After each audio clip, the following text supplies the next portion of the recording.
Welcome to International Securities Exchange's podcast series. Facilitated by renowned educators, ISE podcasts are intended to teach beginning as well as seasoned investors the ins and outs of trading. To find an updated list of podcasts, please visit www.ise.com/podcasts. Please be sure to listen to our important message following this episode regarding the risks of investing in exchange-traded options. Welcome, everyone. This is your host, Steve Meisinger. And today, I'm so happy at this ISE event. We do these webinars each and every week. Today, I'm so happy that we have Mark Sebastian with us. Mark is going to be talking about trading with or against the trend using ETFs, ISE ETFs. So he'll be talking about how important it is to know what the trend is, and then you could figure out where you should jump aboard. Mark was a market maker on the CBOE, market maker on the Amex. Now he runs a business called Option Pit, and I'd urge you to learn more about Option Pit. But without further ado, this is Mark Sebastian, and Mark's going to be your presenter today. Mark, how are you? Steve, I'm doing great. I'm doing really well. So I'm excited to present. I think that this is going to be a lot of fun. We're going to talk about ways to use, not just the trend, but use underlying things within options to kind of help you figure out trends, and then kind of better ways to trade the trend. I feel like a lot of people get stuck in a rut. They're either I'm a premium seller, or I'm a call buyer, or I only trade stocks. Well, the truth of the matter is the only thing that you're doing when you say I'm only this is you're only preventing yourself from making money. That's kind of my general opinion. Just kind of that's where I'm coming at. So let's with that in mind, let's get this party started. Hey, Mark, do you want me to just run through the disclaimer real fast that everybody can definitely get a copy of the characteristics and risks of standardized options? It goes through the most simple concepts of options through the most complex. Your broker can provide that for you, or you can go to optionseducation.org, call 1-888-OPTIONS, and of course, as Mark delivers this presentation, he's not making any investment advice. Any of the examples that he uses today are just examples, and they don't include taxes, margin, or commission. Mark, all yours. Hey, yeah, I'm ready to go. That's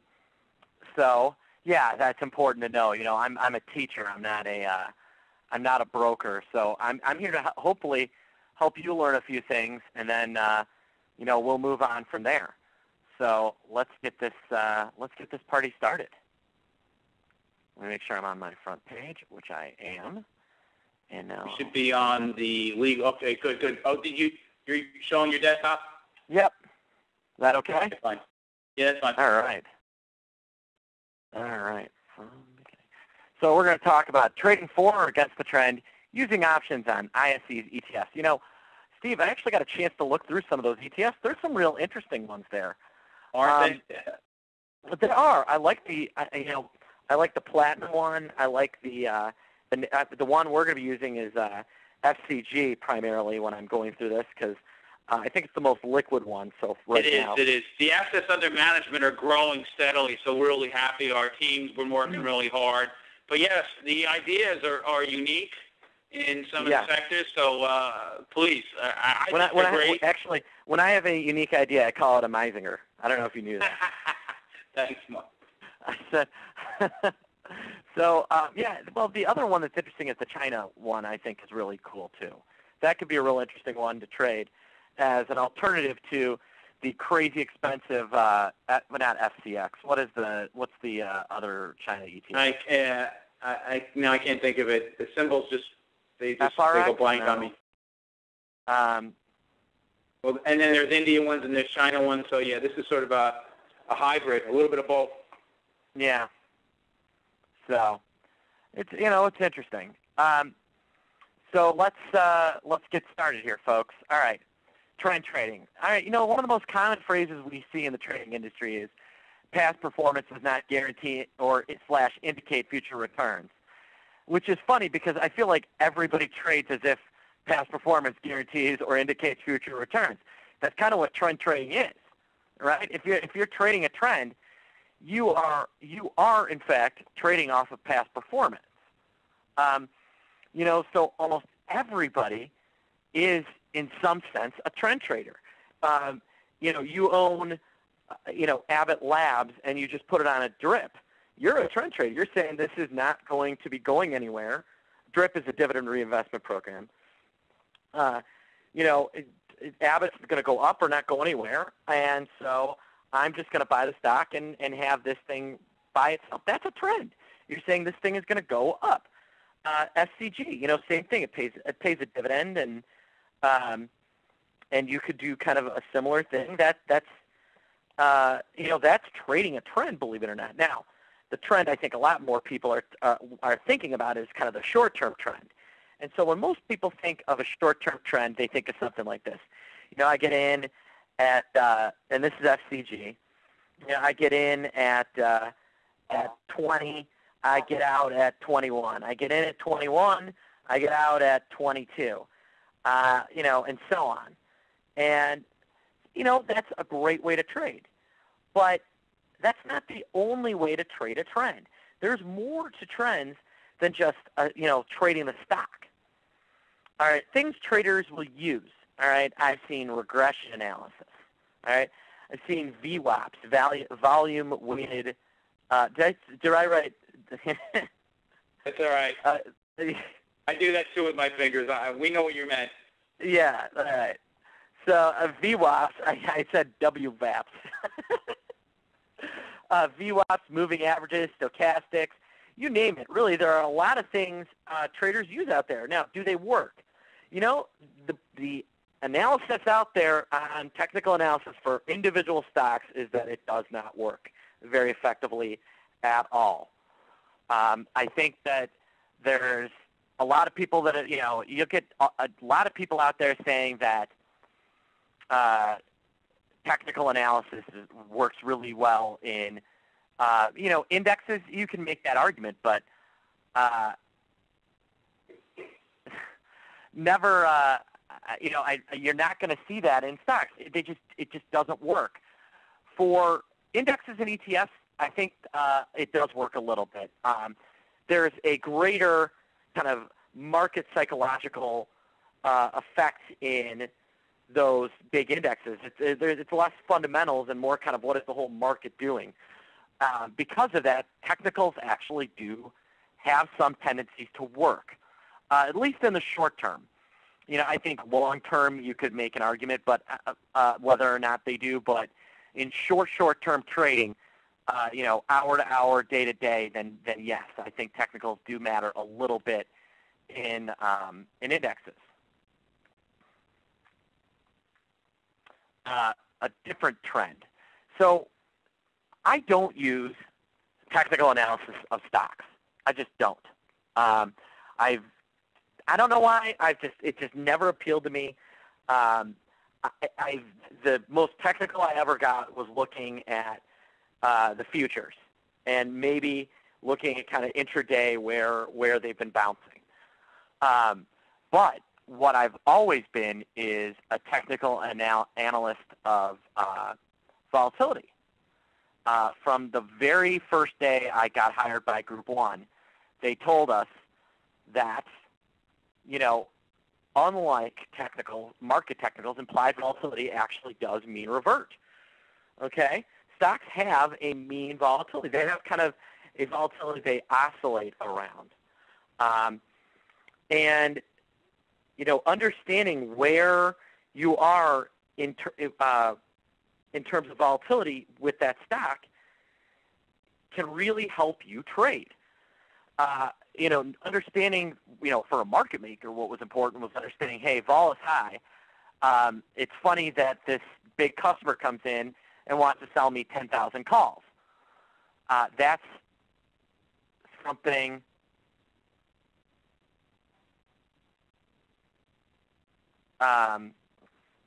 that's something that, we learned. So, the nice thing is that understanding volatility, it can actually help us decide how to trade a stock trend, okay? Another thing I used to do is trade volatility trends. I've had, I've traded volatility trends in Apple in the last 6 months, and in both cases, they've ended up being really, really nice winners. And then it can actually help you point toward bottoms and tops. And I'm going to kind of point out all of these, and I'm going to primarily stick to FCG. If you have questions about some of the other ICE stuff, we can obviously talk about that. All right. So, trading bullish. All right. I am trading a trend, and I'm bullish. All right. I can obviously buy calls. I can sell puts, or I can buy the underlying. I know it's weird. As an option guy, I rarely talk about buying the underlying, but there are actually very good reasons why buying the underlying can be the better trade. And we're going to kind of go into all these three real quickly here. All right? So, buying a call. All right? If I am trading a bullish trend, I would buy calls when? All right? I expect a large move. Okay, and implied volatility is at the lower end of its range. So I've got a chart here that you can kind of see the different points where when vol is low, there are actually some really good opportunities to buy. There are actually some really good opportunities to buy options. I pointed out one here where, this thing got kind of toward its bottom range. That was a great time to buy calls because, yeah, you took kind of an initial vol drop, but the thing really kind of popped off of your purchase. And there are other opportunities where you could have gotten in as well if you're bullish. I think we could actually look at a couple other stocks here. I thought this might be a fun thing. I was going to pull up FIN, which is the China. All right, come on. That's FINL. FNI. Did I say FIN? There it is. And this is LiveVol Pro. And on the top of my chart is the stock.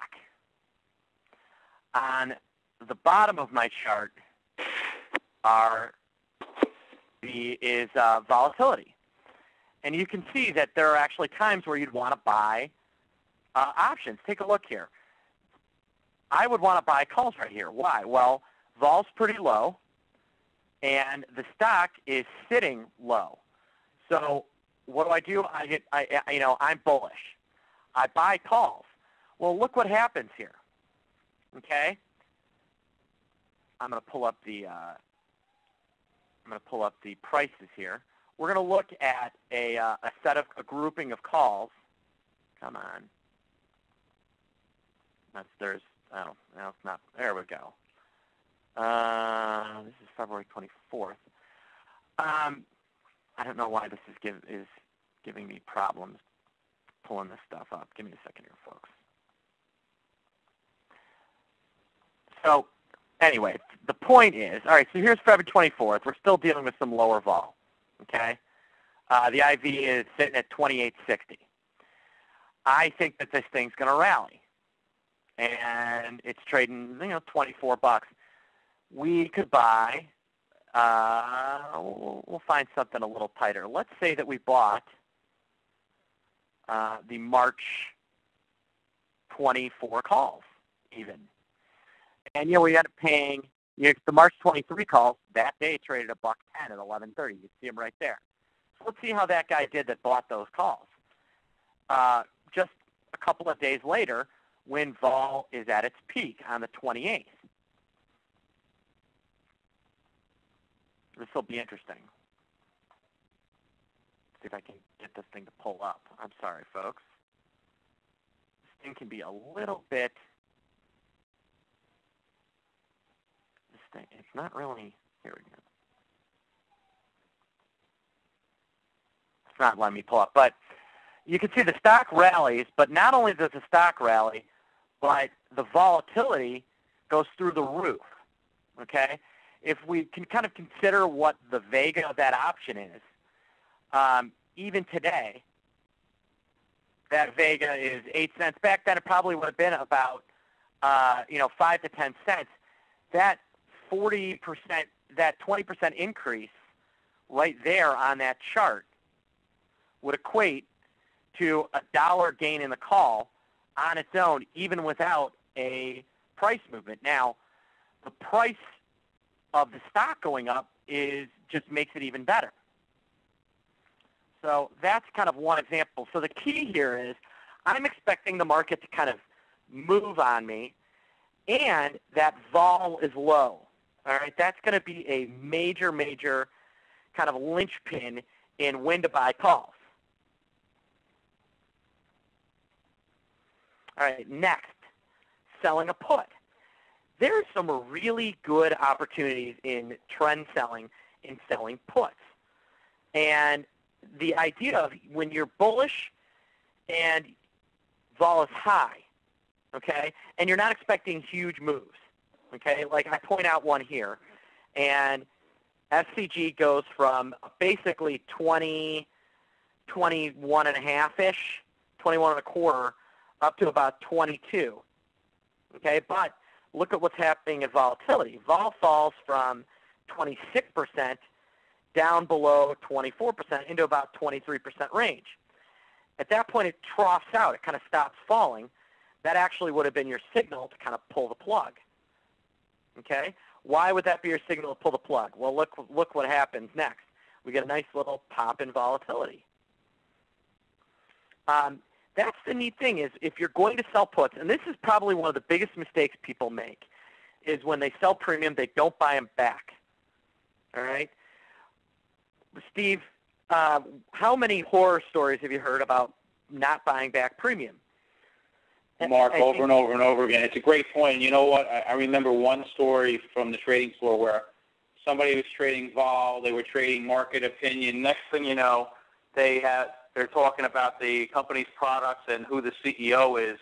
Why? Because they're trying to defend their position and not really thinking smart about trades. So yes, happens all the time. Yep. And so the key here is that, yeah, if you're trading a trend, when the trend works your way, okay, so in this case, when you sell your puts and then the stock rallies and vol drops, take the money, especially if vol stops dropping. When volatility kind of peaks out, drops, and then stops dropping, that could be a sign, that can be a really good sign that, hey, maybe we're not going to be moving here much more. Let's pull up an example of this.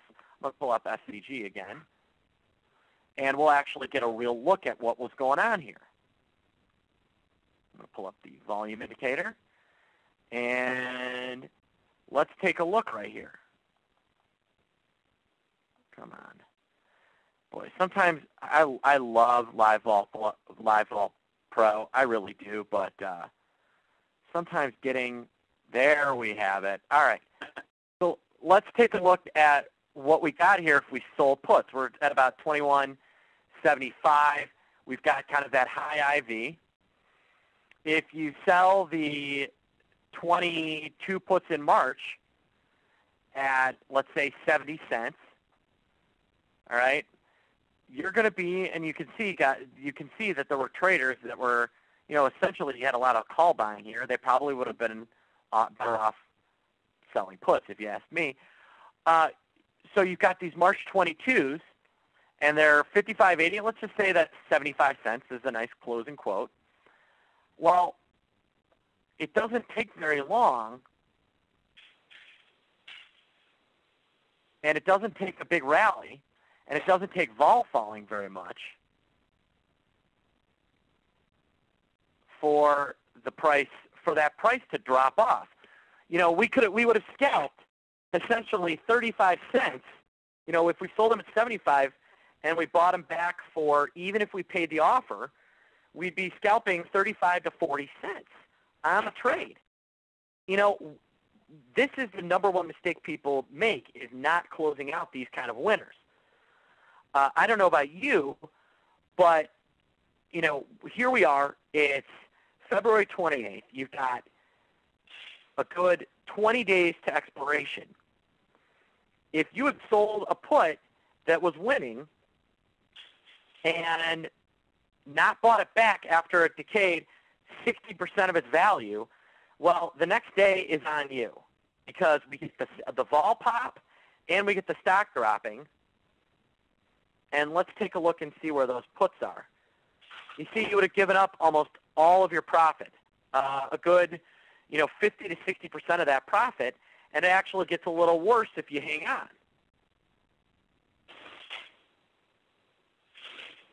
Okay? So that would be one thing that I would really point you guys toward, is that when you're trading a trend, all right, especially when you're selling premium, but I mean this when you're buying premium, put in your closing order as soon as you enter your opening order. You want to know why? It'll stop you from getting greedy. Okay?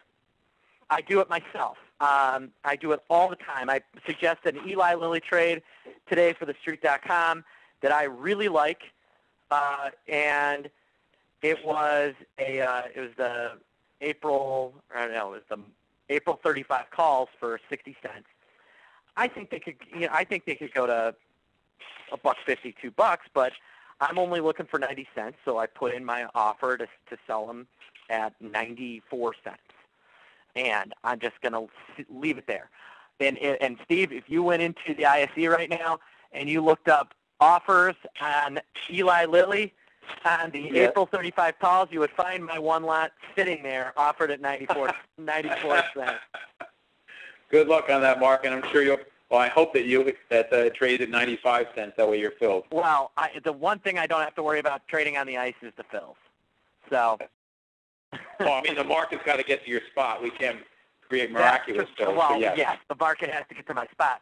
But the one nice thing I like about the ICE, and then there's one other exchange that I'll deal with, but I like the ICE a lot, is that I've never had an issue where an order sitting on the ICE trades at that price on another exchange, and I don't end up getting filled on the ICE. I see that happen on other exchanges all the time. I'm sure it happens, but I just find that happens a lot less trading on the ISE, which is something I really like.